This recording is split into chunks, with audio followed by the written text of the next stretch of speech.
Hey everybody, my name is Annalie and I want to welcome you to my video about where to find freelance work. Everybody wants to know, and I have 3 places that I commonly find freelance work. But before we get into the video, I just want to say please like and subscribe. It helps me out a lot. I am a full-time freelancer and you boosting my stuff really helps me out. So stick around if you like these videos. I have a lot more to come. And I also vlog about watercolor stuff, graphic design, freelance illustration, and being a business owner. All these topics are really awesome and I talk about them all the time. Anyways, on to the video.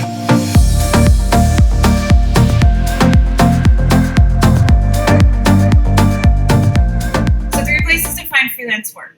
One is Fiverr, the other is Upwork, and then the third one is LinkedIn. I've used all 3, and I'm just going to talk briefly about which one is good and which one is maybe not good. Fiverr, I've not found a lot of success. It seems like it's kind of like $1 or $5 platform where you post work and you get work. Really cheap jobs are posted there. But on the positive note, it does look like a lot of people are going to Fiverr, and I've had a lot of clients tell me that they really like Fiverr for finding designers. So you might check that one out.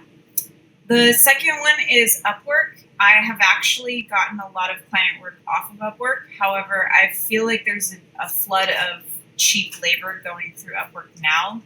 There's a lot of people trying to dollar and penny projects, just like on Fiverr. It's just like really cheap work. I'm not saying the quality of it is bad. I'm just saying you might not get paid as much as, the value of your work if you go through Upwork as well. Plus, they also have a percentage that they take off the top of your work. And you pay them like quite a lot of money in order to just find work. The third option is LinkedIn, and this is actually another one where I have actually gotten work off of this platform, and it's ProFinder.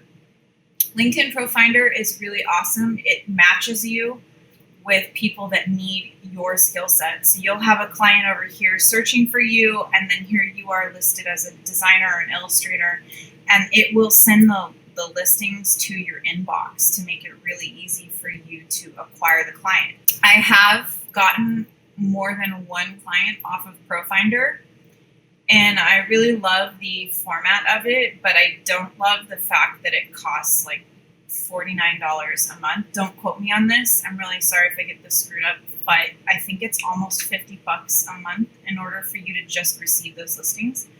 So if I were to go with a platform still, I would probably pick Upwork, and I would just keep trying to get clients through there and then word of mouth. LinkedIn ProFinder is really expensive, and I did not receive enough emails in my inbox to justify using that platform or paying for it every single month, even though the leads that I got were quality and they were really good. So if that changes, I would go with LinkedIn ProFinder, hands down. Each one has pros and cons. I hope that's helpful to you. Please like and subscribe. I'd love to hear from you in the comments if you've had success on it.